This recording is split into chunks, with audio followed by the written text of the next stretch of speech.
রাধে কৃষ্ণের জয়। রাধে রাধে। আমার সকল সুধী ভক্তবৃন্দের চরণে আমার আন্তরিক শতকোটি প্রণাম। আসুন আমরা শ্রীমদ্ ভগবদ্ গীতা সপ্তম অধ্যায়ের আলোচনায় প্রবেশ করি।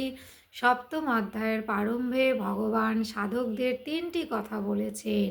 মজ্জাসক্ত মনা, অর্থাৎ আমাকে ভালোবেসে এবং মদাশ্রয়, আমার আশ্রয় গ্রহণ করে, এবং প্রভু কি বলেছেন, যোগং যুঞ্জন, যোগের অনুষ্ঠান করে তারা কিন্তু আমার সমগ্র রূপকে জেনে যায়। এই তিনটি কথা কিন্তু আমরা একেবারেই প্রথম শ্লোকে প্রথমেই লক্ষ্য করেছি এই বর্তমান অধ্যায়ের।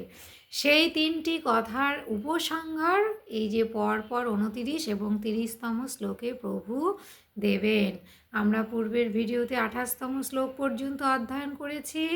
আসুন আজকে আমরা 29তম শ্লোকটি অধ্যয়ন করি। জরা মরণ মোক্ষায় মাম আশ্রিত যতন্তি যে তে ব্রহ্ম তদ বিদু কৃষ্ণ মধ্যাত্মং কর্ম চাখিলাম। প্রভু কি বললেন, জরা এবং মরণ থেকে মোক্ষ পাবার জন্য যারা আমার শরণাগত হয়ে প্রযত্ন করেন তারা সেই ব্রহ্ম, সমগ্র অধ্যাত্ম এবং সম্পূর্ণ কর্মতত্ত্ব অবগত হন। তাই তো প্রভু এই কথাটি বললেন, জরা মরণ মোক্ষায় মাম আশ্রিত যতন্তি যে। দেখুন এখানে জরা মানে কি বলুন তো, বৃদ্ধাবস্থা, এবং মরণ থেকে মুক্তি পাওয়ার অর্থ এই নয় যে ব্রহ্ম, অধ্যাত্ম এবং কর্মের জ্ঞান হলে বৃদ্ধাবস্থা হয় না বা দেহের মৃত্যু হয় না। এর তাৎপর্য কি? তাই আমি বারবার বলি, আমাদের অবশ্যই অন্তর্নিহিত অর্থ বুঝে চলা উচিত। আক্ষরিক অর্থ বুঝলে এইটি বোঝায়, যারা অনন্য ভক্তি সহকারে প্রভুর চরণ সেবা করে তারা কখনো বৃদ্ধা হয় না বা তাদের দেহের মৃত্যু হয় না, তা কিন্তু নয়। অন্তর্নিহিত অর্থটি আমাদের বুঝতে হবে। এই অন্তর্নিহিত অর্থটি কি? অন্তর্নিহিত অর্থটি হলো যে, দেখুন এর তাৎপর্য এই যে, বোধ হয়ে গেলেও শরীরে বৃদ্ধাবস্থা এবং মৃত্যু তো অবশ্যই আসবে, কিন্তু এগুলি তাকে অন্তর থেকে দুঃখী করতে পারে না। এইটি হলো আসল শব্দ বা আসল বাক্য বলতে পারেন, যেটি আমাদের সর্বদা মনে রাখা উচিত। আমাদের শরীরে অসুখ থাকলেও আমাদের মন থেকে সব সময় সুখী থাকার চেষ্টা করতে হবে। আমাদের শরীরে বৃদ্ধা অবস্থা আসলেও আমাদের মন থেকে দুঃখী হলে চলবে না। আমাদের মনে রাখতে হবে যে এই শরীর তো একদিন অবশ্যই বিনাশ হবে। সুতরাং শরীরের অসুখ বিসুখে বা শরীরের বৃদ্ধা পরিস্থিতিতে আমরা যেন ভেঙে না পড়ি। ঠিক একটু উদাহরণ দেই, তবে আপনারা নিশ্চয়ই বুঝতে পারবেন। ধরুন কোনো একজন যুবক যার এখনও বৃদ্ধাবস্থা বা মৃত্যু হয়নি, সে জরা মরণ থেকে মুক্ত, তাই কি না বলুন? আপাত দৃষ্টিতে আমরা দেখছি যে তার শরীরে তেমন কোনো ব্যাধি নেই, তার মৃত্যু অনেক দেরি আছে, সুতরাং সে এগুলি থেকে মুক্ত। কিন্তু প্রকৃতপক্ষে ভাবুন তো, প্রকৃতপক্ষে সে জরা মরণ রহিত হলেও সে কিন্তু ওগুলির থেকে বাস্তবে মুক্ত নয়। কেন বললাম কথাটা? কারণ দেখুন তার মানসিকভাবে কিন্তু সে যখন তখন দুর্বল হয়ে পড়ে। ধরুন একজন যুবক ব্যক্তির অনেক বড়সড় কোনো অসুখ হয়েছে, তখন সে নিজেকে মানসিকভাবে এমনভাবে নিজেকে তৈরি করে নেয় যে সে আর বেশি দিন বাঁচতে পারবে না, তার শরীর এখনই বৃদ্ধা অবস্থায় চলে এসেছে, তার মৃত্যু খুব নিকটে। এই যে মৃত্যুর আগেই সে যেন মরে গেল। কিভাবে মরে গেল? মানসিকভাবে মরে গেল। অপরদিকে দেখুন জীবমুক্ত মহাপুরুষের শরীরে জরা এবং মৃত্যু হলেও তিনি এগুলি থেকে মুক্ত থাকেন। সুতরাং জরা ও মরণ থেকে মুক্ত হওয়ার তাৎপর্য কি? যাতে জরা ও মরণ হয় সেই প্রাকৃতিক কার্য শরীরের সঙ্গে সর্বতোভাবে সম্বন্ধ বিচ্ছেদ হওয়া। জীবমুক্ত মহাপুরুষকে আপনি লক্ষ্য করবেন, যতই বৃদ্ধ হয়ে যাক, যতই বৃদ্ধা হয়ে যাক, শরীরে যতই অসুখ বিসুখ হোক, মানসিক দিক থেকে তিনি সদাই আনন্দে বিরাজ করেন। কেন আনন্দে বিরাজ করেন? কারণ তিনি খুব ভালোভাবে জানেন প্রকৃতির সৃষ্টি এই শরীর একদিন প্রকৃতিতেই মিলিয়ে যাবে। সুতরাং শরীরের অসুখে আমরা কেন মন খারাপ করে সময় নষ্ট করব? বরং আমরা অসুস্থ হলে আরও ভালো করে, আরও বেশি বেশি করে পরমাত্মার চরণ সেবা করব, যাতে আমাদের আত্মা অবশ্যই পরমাত্মার সঙ্গে মিলিত হতে পারে। তাই প্রভু আরও কি বললেন? কর্ম চাখিলাম বিদু।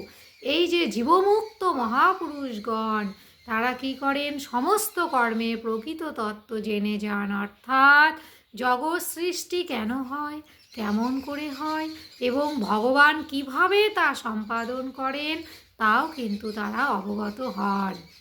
দেখুন, যেমন ভগবান কি করেছেন আমরা লক্ষ্য করি, এই সংসারে চতুর্বর্ণ সৃষ্টি করেছেন, ব্রাহ্মণ, ক্ষত্রিয়, বৈশ্য, শূদ্র। ওই রচনাতে কিন্তু জীবের কর্ম করেছে। কেন? এবার আপনাদের মনে প্রশ্ন আসতেই পারে যে কাউকে ব্রাহ্মণের ঘরে জন্ম দিলেন, কাউকে ক্ষত্রিয় ঘরে, কাউকে বৈশ্য ঘরে, কাউকে শূদ্র ঘরে। প্রভু তো ঈশ্বর, প্রভুর তো সবার প্রতি সমান ব্যবহার এবং সবার প্রতি সমান কার্যাবলী হওয়া উচিত। কিন্তু প্রভু এইটি কেন করলেন? দেখুন, এই যে প্রভু চতুর্বর্ণ সৃষ্টি করেছেন, এই চতুর্বর্ণ সৃষ্টি করাতে কিন্তু জীবের যে গুণ ও কর্ম, অর্থাৎ তাদের যেমন ভাব এবং তারা যেমন কর্ম করেছে সেই অনুযায়ী তাদের জন্ম হয়েছে। ওই সব বর্ণে জন্মগ্রহণ করায় স্বয়ং ভগবানের দিক থেকে কোনো পক্ষপাতিত্ব নেই। অতএব ভগবানে কিন্তু কর্তৃত্ব নেই এবং ফলেচ্ছাও নেই। আমরা শুধু শুধু প্রভুকে দোষারোপ করি, হে প্রভু তুমি আমাকে এত নীচ কুলে জন্ম দিলে কেন? তুমি তো ব্রাহ্মণের ঘরে জন্ম দিতে পারতে বা বৈশ্য ঘরে জন্ম দিতে পারতে। কিন্তু এগুলি দোষারোপ করা আমাদের সম্পূর্ণ মূর্খামো। কেন? আমরা পূর্ব জন্মে যে যেমন কর্ম করেছি সেই কর্মের ফল অনুসারেই আমরা জন্ম পেয়েছি। অর্থাৎ ধনী হোক বা দারিদ্র হোক বা উচ্চকুল হোক বা নিচুকুল হোক, তা আমাদের কর্মেরই ফল। প্রভুর এতে কোনো কর্তৃত্ববোধ নেই।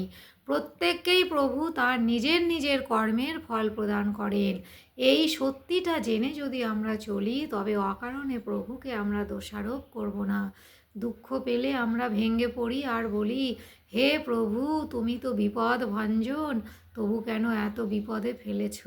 প্রভু আমাদের বিপদে এমনি এমনি ফেলেননি, আমরা আমাদের কর্মের ফলস্বরূপ বিপদে পড়ে রয়েছি। তাই আসুন ভালো করে আমরা প্রভুর সেবা করব।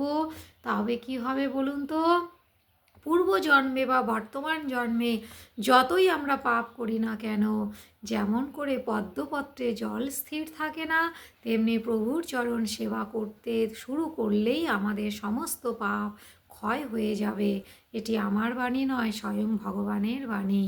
তাই আসুন, প্রভু বড় দয়াময়, যত বড় পাপী হোক না কেন, সেই পাপীও যদি প্রভুর চরণ আশ্রয় গ্রহণ করেন, প্রভু তাকে সমস্ত পাপ ক্ষমা করে দিয়ে নিজের বক্ষস্থলে স্থান দিয়ে দেন। প্রভু এইরকমই দয়াময়। এবার আসুন গীতা মাহাত্ম্য নিয়ে আলোচনা করি। সাধ গীতাম্ভসি স্নানং সংসার অমূলা নাশনম শ্রদ্ধাহীনাস্য তৎকার্যং হস্তি স্নানং বৃথৈব তৎ। সাধুজন গীতা স্নানে সুপবিত্র হয়, শ্রদ্ধাহীনে হস্তি স্নান তুল্য সে যে কয়। দেখুন, সাধু ব্যক্তি শ্রীমদ্ ভগবদ্ গীতা অধ্যয়ন করে আরও পবিত্র হয়ে যায়, সুপবিত্র। আর যিনি শ্রদ্ধাহীন সহকারে গীতা অর্চনা করেন বা অধ্যয়ন করেন, তার কিন্তু হস্তি স্নানের মতো হয়, যা আমি পূর্বের দিনেই বলেছি। তাই দেখুন, ধরুন গীতা অধ্যয়ন পাশাপাশি দুইজন ভক্তই বলছি, দুইজন ভক্ত অধ্যয়ন করছেন। তাদের মধ্যে একজন ভক্ত মনোযোগ সহকারে করছেন, অপরজন ভক্ত অর্থ না বুঝে শুধু পড়তে বলেছে প্রভু তাই পড়ছেন। দুজনের ফল কিন্তু দুই রকম হবে। যিনি অর্থ বুঝে পড়ছেন তিনি অবশ্যই পরমাত্মার চরণ লাভ করতে পারবেন, আর যিনি অর্থ বুঝে পড়ছেন না, তার পড়া কিন্তু না পড়ার সমানই হবে। তাই আসুন আমরা অর্থ বুঝে পড়ব এবং অবশ্যই পরমাত্মার চরণ লাভ করতে পারবো। এই আশা নিয়ে আমরা ভগবানের সেবা অবশ্যই ভালোভাবে করব। খুব ভালো থাকবেন। জয় শ্রী রাধে কৃষ্ণ।